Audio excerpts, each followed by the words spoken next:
नमस्कार. ठरलं तर मग या मालिकेच्या येणाऱ्या भागामध्ये जबरदस्त असा ट्विस्ट येणार आहे. तर आजच्या भागामध्ये 2 महत्त्वाच्या गोष्टी घडणार आहेत. एकतर इथे सायली आणि अर्जुन दोघेजण एकमेकांना आपल्या प्रेमाची कबुली देणार आहेत आणि त्याचबरोबर एका खूप मोठ्या आता गोष्टीचा उलगडा होणार आहे. तर इथे प्रतिमाची स्मृती गेली आहे असं सगळ्यांना वाटत असतं आणि त्याच्यामध्येच आता जेव्हा प्रतिमा महिपतला बघते तेव्हा प्रतिमाला खूप मोठा धक्का बसतो. ती घाबरते आणि चक्कर येऊन त्या ठिकाणी पडते. तेव्हा इथे आता सगळ्यांना टेन्शन येतं की असं काय घडलं? प्रतिमाने असं काय बघितलं की तिला एवढी चक्कर आली? त्यानंतर प्रतिमा आता जेव्हा घरी जाते आणि रविराज काका तिला विचारतात की काय झालं? तुला चक्कर का आली? तेव्हा प्रतिमा जे उत्तर देते ते ऐकल्यानंतर रविराज काकांच्या पायाखालची जमीन सरकते आणि ते उत्तर असतं की तिने त्या माणसाला बघितलं, तो होता महिपत. आणि मग तिला आता त्या माणसाचं नाव काही आठवत नसतं.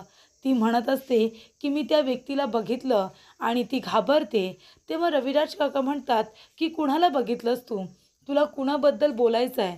तेव्हा प्रतिमा म्हणते की अपघात झाला होता, त्याने मला मारलं आणि ती चेहऱ्यावरच्या ज्या खुणा असतात, ज्या तिच्या चेहऱ्यावरती असतात, जे जळकं लाकूड महिपतने तिच्या चेहऱ्यावरती मारलेलं असतं आणि तिचे ओठ अजूनही उठलेले असतात, उमटलेले असतात.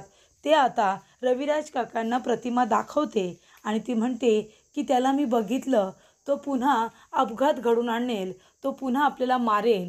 तेव्हा इथे आता रविराज काकांना कळतं की प्रतिमाने त्या व्यक्तीला बघितलंय, ज्यांनी तिला मारण्याचा प्रयत्न केलाय. तेव्हा इथे रविराज काका आता खूप मोठी आयडिया करतात आणि तो व्यक्ती कोण आहे हे शोधून काढण्यासाठी ते आता महत्त्वाची गोष्ट करतात. ती गोष्ट काय आहे आजच्या भागामध्ये सविस्तरपणे आपण बघूया. तर इथे आता सायली अर्जुनला सरप्राईज देते. ती म्हणते की मी जेव्हा अर्जुन सरांना माझ्या मनातली गोष्ट सांगेन तेव्हा त्यांच्या डोळ्यात डोळे घालून मला माझ्या मनातल्या भावना त्यांच्यापर्यंत पोचवायच्या आहेत आणि त्याच्यावरती त्यांचे जे काही रिॲक्शन आहेत ते मला माझ्या डोळ्यांनी बघायचे आहेत. तर इथे अर्जुनने तिला चिठ्ठीमधून आय लव्ह यू असं लिहिलेलं असतं, पण सायलीला मात्र तिचं जे काही प्रेम व्यक्त करायचं आहे तो मोमेंट खूपच जास्त स्पेशल करायचा असतो. त्यामुळे सायली म्हणते अजिबात नाही, मी आता अर्जुन सरांना असं उत्तर देईन की त्यांनासुद्धा ते आयुष्यभर लक्षात राहील. तेव्हा सायली म्हणते की मी अर्जुन सरांना सरप्राईज देणार आणि ते सुद्धा त्यांना आवडेल तसं. तर इथे सायलीला जास्त गोंगाट असणारी ठिकाणं अजिबात आवडत नाही. तिला DJ वगैरे गाणी या ठिकाणी जायला आवडत नाही. तिला शांतता आवडते. जिथे शांतता आहे ते ठिकाण तिला जास्त आवडतं, कारण त्या ठिकाणी बसल्यानंतर जिथे आपल्याला कोणाचं तरी ऐकायचं आहे आणि आपल्याला कुणाजवळ तरी महत्त्वाचं बोलायचं आहे, या दोन्ही गोष्टी घडतात. तेव्हा सायलीला शांतता हवी असते आणि त्यामुळे ती एक असं कॅफे शोधते ज्या ठिकाणी कपल येतात, एकमेकांजवळ संवाद साधतात आणि तिथे फक्त असते ती शांतता. त्या ठिकाणी आता सायली जाते, अर्जुनला मेसेज करते आणि म्हणते की मला तुम्हाला महत्त्वाचं काहीतरी सांगायचं आहे. माझ्या मनामध्ये जे काही आहे, एवढ्या 1.5 वर्ष जे मी माझ्या मनामध्ये साठवून ठेवलं आहे, आज तुम्हाला ती गोष्ट सांगायची आहे. तुम्ही या कॅफेमध्ये या. आणि अर्जुनसुद्धा ते समजतो की सायलीला त्याला काय सांगायचं आहे आणि तो तयारीतच आता सायलीला भेटायला जातो. एका ज्वेलरी शॉपमधून तो तिच्यासाठी डायमंड रिंग खरेदी करतो, कारण अर्जुनने सायलीला इथे अंगठी घातलेली नसते. त्यामुळे इथे प्रपोज करताना सायलीच्या बोटात त्याला डायमंड रिंग घालायची असते, त्यामुळे त्याने ती खरेदी केलेली असते. त्याच्यानंतरला सायली आता अर्जुनची वाट बघत कॅफेमध्ये बसलेली असते. तिने येथे त्याच्यासाठी सोनचाफा आणलेला असतो अर्जुनला देण्यासाठी, कारण अर्जुनला सायलीची फुलं आवडत नाही, त्याला ॲलर्जी आहे. म्हणून इथे सायली तिला जी फुलं आवडतात सोनचाफ्याची, ती आता अर्जुनला ती गिफ्ट म्हणून देणार असते आणि आपलं प्रेम व्यक्त करणार असते. आणि इथे अर्जुनने तिच्यासाठी डायमंड रिंग आणलेली असते. दोघांनी आता एकमेकांसाठी काही ना काहीतरी आणलेलं असतं. अर्जुन धावत पळत येतो आणि सायलीला येऊन म्हणतो की मला तुम्हाला महत्त्वाची गोष्ट सांगायची आहे, जे माझ्या मनामध्ये आत्तापर्यंत मी ठेवले. मी आधी सांगू का? तेव्हा सायली म्हणते मलासुद्धा तुम्हाला काहीतरी सांगायचं आहे, आधी तुम्ही सांगा, मला नक्कीच आवडेल. तेव्हा अर्जुन म्हणतो की आय लव्ह यू, माझं तुमच्यावरती खूप जास्त प्रेम आहे. मी तुमच्यावरती खूपच जास्त मनापासून प्रेम करतो. तुम्ही मला माझ्या आयुष्यामध्ये माझ्या सोबत हवे आहात, ते सुद्धा लाईफ टाईम. माझ्यापासून तुम्ही कधीच दूर जाऊ नका. मला माझं संपूर्ण आयुष्य तुमच्याबरोबर घालवायचं आहे. तुमचे लाड करायचे आहे, तुमच्यावरती प्रेम करायचं आहे, ते सुद्धा भरभरून, असं अर्जुन आता सायलीला म्हणत असतो. आणि सायलीला हे सगळं ऐकून खूपच जास्त आनंद होतो. सायली म्हणते की मला सुद्धा तुम्हाला कधीपासून ही गोष्ट सांगायची होती, पण समोरासमोर माझ्या मनात जे आहे ते तुमच्या मनात आहे का, ते सुद्धा मला जाणून घ्यायचं होतं. आणि आता मला कळले, माझं जेवढं तुमच्यावरती प्रेम आहे तेवढं तुमचंही माझ्यावरती प्रेम आहे. तेव्हा इथे हे सगळं ऐकून अर्जुनला सुद्धा आनंद होतो. आता अर्जुनने प्रपोज केल्यानंतर सायलीसुद्धा त्याला म्हणते की माझंसुद्धा तुमच्यावरती प्रेम आहे. हे शब्द आता त्याला खूपच जास्त आवडतात आणि तो आनंदी होतो. आणि म्हणत असतो की मिसेस सायली, मला कधीपासून तुमच्या तोंडून हे 3 शब्द ऐकायचे होते आणि आज तुम्ही ते बोललात. तेव्हा इथे आता अर्जुन आणि सायली दोघेजणं एकमेकांना आता आणलेलं गिफ्टसुद्धा देतात आणि एकमेकांना मिठी मारतात. आता एवढा मोठा आनंदाचा क्षण आता अर्जुन सायलीच्या इथे आयुष्यामध्ये आलेला असतो आणि त्याचबरोबर अजून एका सत्याचा उलगडा होतो. तर इथे आता रविराज काका प्रतिमाला कामासाठी मार्केटमध्ये पाठवतात. जेव्हा प्रतिमा आता मार्केटमध्ये जाते, तिथे ती महिपतला गाडीजवळ उभं बघते. महिपतला बघितल्यानंतर प्रतिमाला चक्कर येते. तेव्हा सगळ्यांनाच खूप मोठा धक्का बसतो की प्रतिमाला चक्कर कशी आली. तिची तब्येत तर पुन्हा बिघडली नाही आहे ना, ती बरी तर आहे ना, अशी काळजी सगळ्यांनाच वाटत होती. तेव्हा घरी आणल्यानंतर रविराज काका प्रतिमाला विचारतात की काय झालं. तेव्हा प्रतिमा आता त्यांना सांगण्याचा प्रयत्न करत असते की मी त्या व्यक्तीला बघितलं, कारण तिला त्याचं नाव माहिती नसतं. तिला फक्त चेहरा लक्षात राहिलेला असतो आणि अचानकपणे तिला आता ते क्षण आठवतात, ज्यावेळेला त्यांचा अपघात घडलेला असतो आणि महिपतने जळकं लाकूड तिच्या चेहऱ्यावरती मारलेलं असतं. त्यामुळे ते सगळं तिला त्या क्षणी आठवतं आणि ती घाबरते. रविराज काकांना म्हणते, रविराज, तो मला दिसला. तेव्हा इथे रविराज काका म्हणतात, कोण? तेव्हा ती आपल्या चेहऱ्यावरच्या खुणा दाखवते आणि म्हणते, तो ज्याने मला इथे मारलं.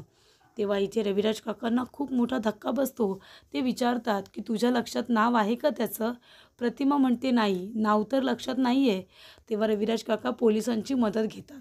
ते आता पोलिसांना इन्फॉर्म करतात आणि म्हणतात की आमच्याकडे इथे एक स्केच आर्टिस्ट तुम्ही पाठवा आणि मग आपण त्या माणसाचं स्केच तयार करूया.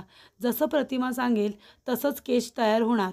तेव्हा इथे आता स्केच करण्यासाठी स्केच आर्टिस्ट तिथे आलेला असतो आणि आता प्रतिमा इथे त्यांना सांगत असते की महिपत कसा दिसतो. रविराज काका विचारत असतात की त्याची मूछ होती का, त्याचे केस कसे होते, त्याचं नाक कसं होतं. हे सगळं आता प्रतिमा व्यवस्थित सांगत असते आणि फायनली इथे शेवटला आता स्केच तयार होतं आणि त्याच्यातून जो निर्माण होतो तो महिपत असतो. तेव्हा इथे रविराज काकांना खूप मोठा धक्का बसतो आणि ते म्हणतात की प्रतिमा, नक्की तो हाच माणूस होता का? तेव्हा प्रतिमा म्हणते, हो, नक्की तो हाच माणूस होता, ज्याने आपला अपघात घडून आणला आणि ज्याने माझ्या चेहऱ्यावरती जळकं लाकूड हे मारलं होतं मला मारण्यासाठी. तेव्हा इथे रविराज काकांना आता खूपच जास्त महिपतचा राग येतो. ते म्हणत असतात की महिपत, तुला मी सोडणार नाही.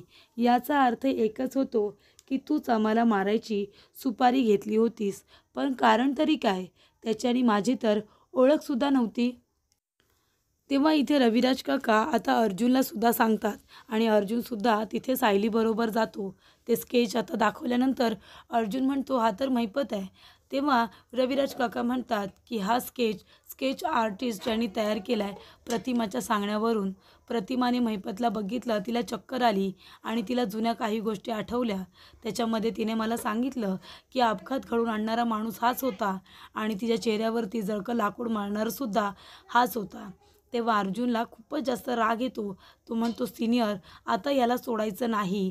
तर आता प्रतिमा त्याच्या रूपात त्यांच्याकडे खूप मोठा पुरावा असतो महिपतला गजाआड करण्यासाठी.